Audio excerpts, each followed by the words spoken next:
Assalamualaikum warahmatullahi wabarakatuh. Selamat pagi semuanya, gimana kabarnya hari ini? Semoga sehat selalu ya. Di pagi hari yang cerah ini, kalian tetap semangat kan untuk nontonin episode DAP MPK kali ini? Sebelumnya, perkenalkan nama saya Nurul Hamalia Pili. Saya di sini selaku host acara DAP MPK, Talking About MPK. Di sini saya bersama dengan Teh Mila, dan siapa ya? Kepada AA, mangga memperkenalkan diri.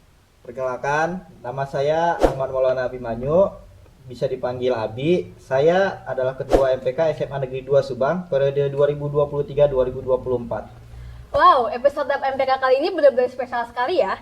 Pasti kalian udah gak sabar kan buat bincang-bincang santai dengan mereka? Karena semuanya udah gak sabar, yuk langsung aja kita mulai DAP MPK, Talking About MPK. Mangga kepada A dan Teteh untuk mengambil pertanyaan yang telah disediakan. Kamu dulu, aku dulu. Kemudian Oke.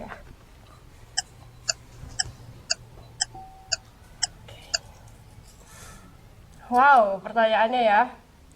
Gimana cara kalian bagi waktu antara belajar dan organisasi? Apa ada kesulitan tersendiri bagi kalian untuk menyeimbangkannya?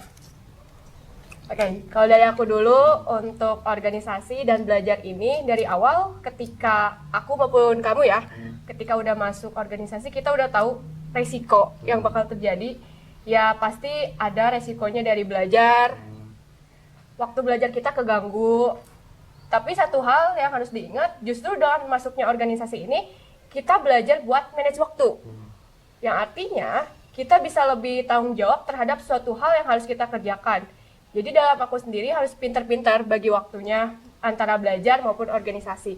Skala prioritas lah kita tentukan dulu. Dan untuk sejauh ini, aku tidak ada kesulitan karena enjoy aja ngadepinnya. Apalagi dengan dihadapi pikiran yang positif, kita harus berpikir bahwa ini bisa, jangan selalu berpikiran negatif gitu. Kalau kamu gimana, Bi? Kalau aku sendiri jujur agak cerita dikit ya pengalaman aku. Semester 1 tahun lalu ketika aku sedang menjalankan tugas aku pagi-pagi nih, aku tiba-tiba ditelepon nih sama teman kelas aku. Pada saat itu jam pelajaran guru agak killer lah gitu.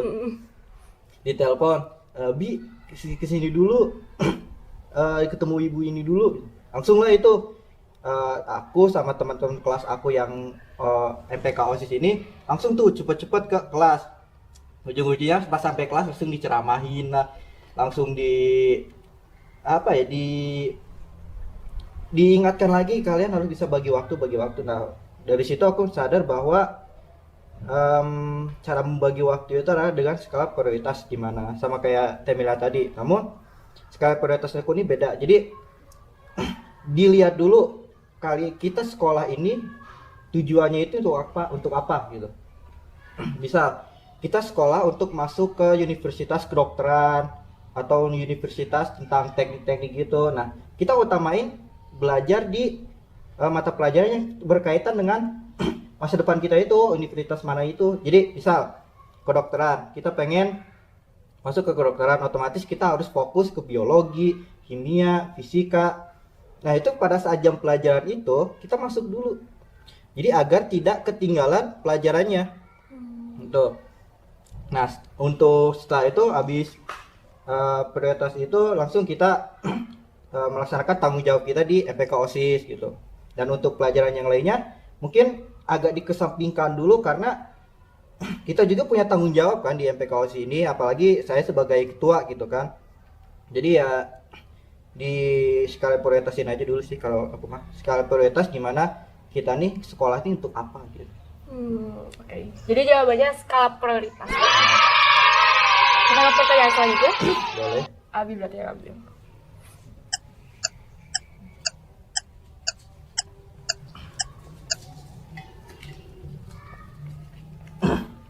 Pertanyaannya, misalnya ada salah satu anggota kalian yang kinerjanya buruk, kalian lebih milih mengeluarkan anggota tersebut atau mempertahankannya dengan alasan untuk keutuhan anggota?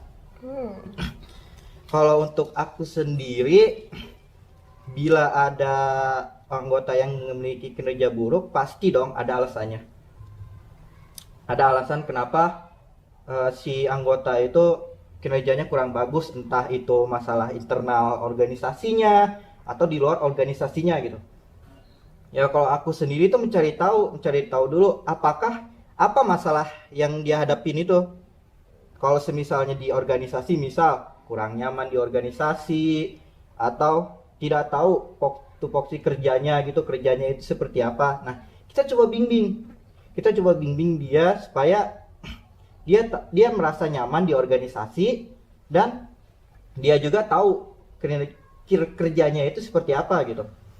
Dan kalau misalnya di luar organisasi, misal masalah dengan keluarga atau dengan keluarganya juga, itu diserahkan kepada anggota tersebut gitu. Apakah dia ingin tetap di MPK atau ingin keluar gitu. Jadi diserahkan, karena jujur dulu itu saya pernah sebelum LDKS ini sebelum resmi, ada salah satu anggota saya yang tiba-tiba ingin bilang kepada saya, tiba-tiba ingin mau keluar gitu, padahal belum juga resmi kan. Tiba-tiba ingin keluar. Nah, saya dengan wakil saya waktu itu tuh mencoba untuk ngomong baik-baik ke dia. Alasan dia itu adalah karena izin orang tua kalau misalnya pulang terlalu malam lah, belajarnya. Nah, saya mencoba untuk komunikasi sama dia, kayak kamu di MPK nggak bakal pulang sampai semalam itu kok. MPK tuh bukan seperti OSIS yang sampai malam, pulang sampai malam, enggak, bukan gitu.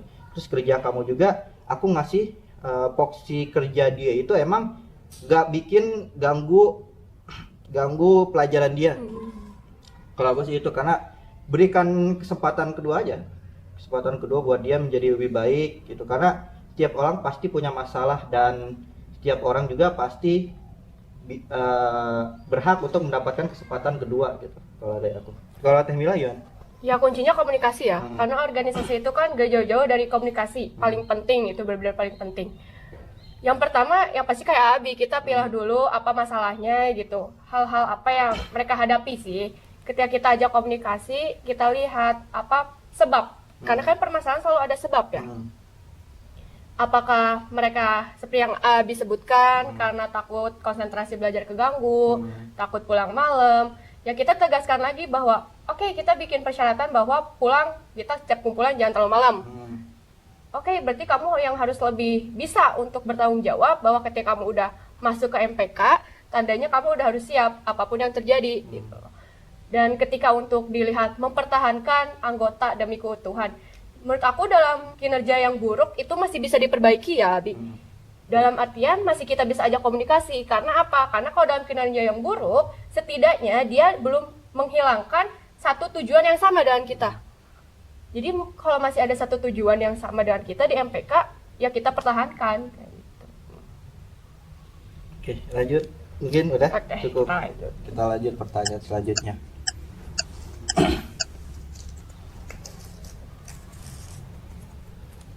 Setelah mengalami berbagai macam permasalahan dalam organisasi, apa yang kalian lakukan supaya pikiran kalian menjadi fresh atau segar kembali? Ini penting banget sih. Jujur, ini penting banget. Betul. Karena bagaimanapun kita sebagai pengurus, apalagi ketua ya, kalau problem, masalah pasti selalu berdatangan. Apalagi kita selalu memikirkan, aduh gimana nih cara nanganinnya, aduh gimana sih solusinya. Otak kita benar-benar diuji buat berpikir keras gitu. Ada kalanya emang benar-benar di titik yang capek, tapi ketika di titik capek itu, biasanya aku selalu melakukan hal refreshing dengan teman. Aku ngajak teman, yuk kita main ke sini, yuk kita ke sini. Atau kalau benar-benar gak ada sempat buat waktu main, aku biasanya ada teman juga sih, teriak di motor, teriak. Tapi di tempat sepi ya, jangan sampai di banyak orang dong. Aku teriak sepuas-puasnya demi ngeluarin emosi aku, karena bagaimanapun emosi kalau dipendam terus kan gak baik ya.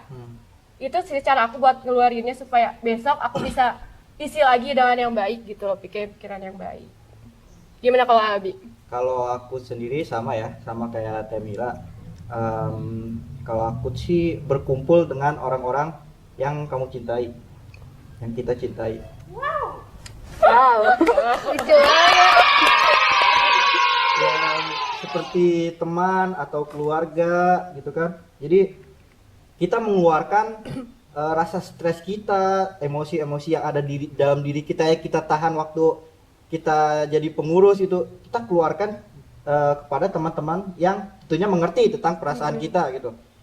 Ya meskipun ada kayak misal refreshing keluar kota atau jalan-jalan, tapi itu nggak berarti kalau Sendirian hanya ya? sendiri. Jadi ketika kita liburan dengan teman-teman atau orang-orang yang kita cintai itu pasti akan lebih menyenangkan. Banyak cerita-cerita yang kita bikin dengan teman-teman kita itu. Ya itu sih udah. Jadi itu ya cara dari kita supaya kalian fresh dari segala permasalahan. Kita lanjut, kamu Lanjut. berarti.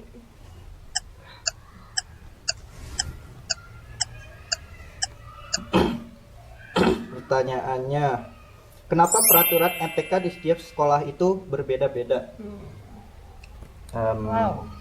Ini agak berat ya.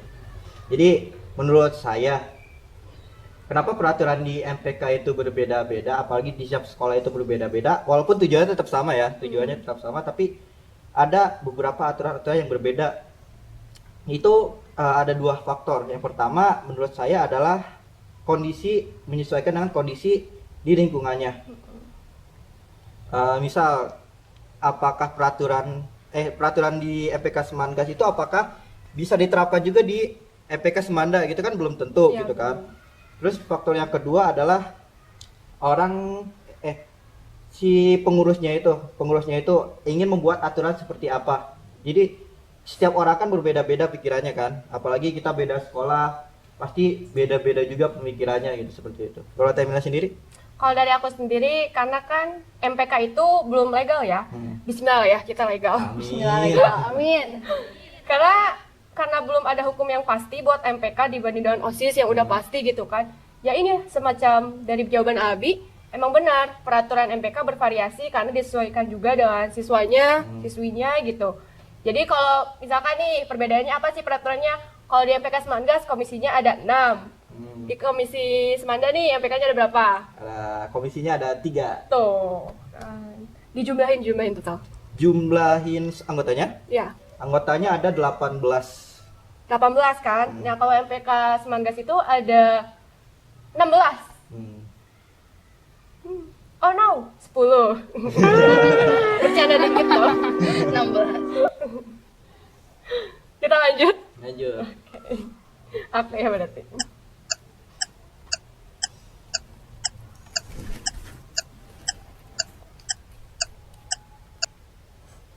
Gimana cara kalian memperkuat hubungan antara sesama anggota MPK? Wow. Ini pertanyaan yang emang benar-benar dibutuhin sih. Untuk memperkuat hubungan sendiri, dari awal aku selalu menerapkan setiap kumpulan, ketika sudah kumpulan kita membahas suatu proker atau topik yang ingin dibahas, ada di saat dimana kita saling mencurahkan, alias kita berkeluh kesah di situ. Supaya apa? Supaya sekalipun kita ketemunya kan kumpulan wajib MPK Semangas itu di hari Jumat ya, kita itu masih tetap terhubung dalam emosional. Jadi kita tetap masih merasa bahwa oh kita ini emang memiliki hubungan. Benar gak Doro? Benar, curhat-curhat setelah kumpulan itu asik banget. Seru banget. Karena di situ emang benar-benar aku membuka ruang untuk mereka saling mencurahkan tentang masalah teman, keluarga, ataupun yang hevan-hevan tentang mereka, sehingga hubungan kitanya juga semakin erat. Semakin erat. Semakin terbuka pula. Coba kalau dari Abi. Kalau dari aku sendiri adalah membuat anggota-anggota aku merasa nyaman di MPK. Merasa nyaman karena kalau kita nyaman dengan apa yang kita lakukan, pasti kita akan betah. Pasti hubungan kita tuh akan baik gitu, terjalin dengan kompak lah gitu. Apalagi kalau misalnya kita melakukan kinerja kita melakukan kerja kita, tapi kitanya nggak nyaman gitu dengan kerja itu. Lingkungan kita nggak mendukung, banyak masalah-masalah di MPK. Itu kan terjadi karena kurangnya rasa kekeluargaan dan rasa nyaman kita dong. Nah, jadi kalau dari aku sendiri adalah membuat internal MPK aku tuh merasa semua anggota itu merasa nyaman gitu, dengan kayak bisa bercanda gitu, ngelawak bareng, membuat hal konyol bareng gitu. Jadi Jadi semakin kita merasa senang, semakin kita nyaman. Jadi jadi keluarga kedua kita lah. Benar sih. Setuju Rumah banget. kedua. Rumah kedua. Setuju dulu? Setuju. 100%. Bukan karena takut ketatehkan. Nah, enjoy, Temila enjoy pokoknya. Karena kuncinya ini ya guys, berarti kita komunikasi, kita buat lingkungan MPK itu nyaman. Benar-benar dibuat have fun aja karena Iya. setiap permasalahan yang ada pasti kalau organisasinya nyaman ya udah enjoy. Dan yang paling penting komunikasi. Yes. Masuk ke pertanyaan terakhir. Amin. Terakhir, Abi. Aduh, udah pertanyaan terakhir aja ya. Cepet banget ya. Nah, ini. Pertanyaannya, sejauh mana MPK merubah diri kalian? Waduh, Wow, sejauh apa guys MPK Aduh. merubah seorang Abi? kalau dari aku sendiri, aku cerita pengalaman aku ya. Di SMP itu aku menjabat jadi ketua OSIS di SMP aku. Oh, Terus tiba-tiba aku masuk ke Semanda dan ditawarin lah waktu itu, ditawarin, kamu masuk MPK ya, kamu masuk OSIS ya. Nah aku tuh bingung kan di situ. Akhirnya setelah berpikir panjang, karena kan aku pernah jadi ketua OSIS nih, dan passion aku sebenarnya bukan di OSIS, tapi di MPK. Dan akhirnya aku milih lah tuh masuk MPK, dan alhamdulillah di MPK tuh kita mendapatkan hal-hal yang kita nggak dapetin waktu belajar akademik. Kayak contoh kepemimpinan, di akademik nggak ada setuju, kan. nggak ada. Public speaking Speaking. dan kerjasama yang membuat suatu acara atau segala macam itu tuh di organisasi gitu. Jadi dengan saya masuk ke MPK, menjadi ketua MPK, saya mendapatkan ya itu tadi hal-hal yang nggak bisa saya dapatkan di akademik, dan tentunya berguna banget gitu buat masa depan kita gitu setelah keluar dari sekolah ini gitu. Kalau Temila sendiri? Kalau dari aku sendiri, yang pastinya benar, kepemimpinan itu jelas. Karena dari awal ketika aku masuk ke sini, benar-benar soft skill aku meningkat. Benar-benar meningkat karena dulu aku tipe orang yang gak terlalu banyak berani bicara di depan banyak orang. Pendiam mungkin Temila itu. Benar, pendiam. Bukan tipe yang banyak omong, jadi kalau ngomong pengennya inti-inti aja. Tapi ketika masuk ke MPK ini, aku harus benar-benar, aku harus menyesuaikan dengan orang gitu. Aku harus benar-benar berubah. Ketika aku udah di MPK, aku benar-benar, aku udah harus siap ngomong di depan banyak orang. Kalau aku tiba-tiba harus begini begitu, ya udah harus siap aja. Terus ditambah dengan aku masuk MPK ini, aku jadi tahu bahwa gimana sih cara kita menghadapi setiap perilaku orang yang bermacam-macam gitu kan. Terus tanggung jawab yang besar juga yang makin membuat aku, berarti kita harus memiliki tanggung jawab yang besar banget gitu di sini, harus dipegang teguh banget. Itu sih dari aku. Benar-benar MPK itu merubah diri aku untuk lebih baik, benar-benar. Thank you MPK. Sip. Keren banget ya. Asik banget kan bincang-bincang santai kita pada hari ini. Kami ucapkan terima kasih kepada Abi yang telah menyempatkan waktunya untuk hadir dan berbagi ilmu dan pengalamannya yang sangat berkesan bagi kita semua. Selesai sudah bincang-bincang santai kita pada episode kali ini. Pantengin terus acara Talking About MPK ini karena masih ada last episode yang pastinya bakal makin seru dan makin asik. Dadah bareng ya. Dadah! Dadah.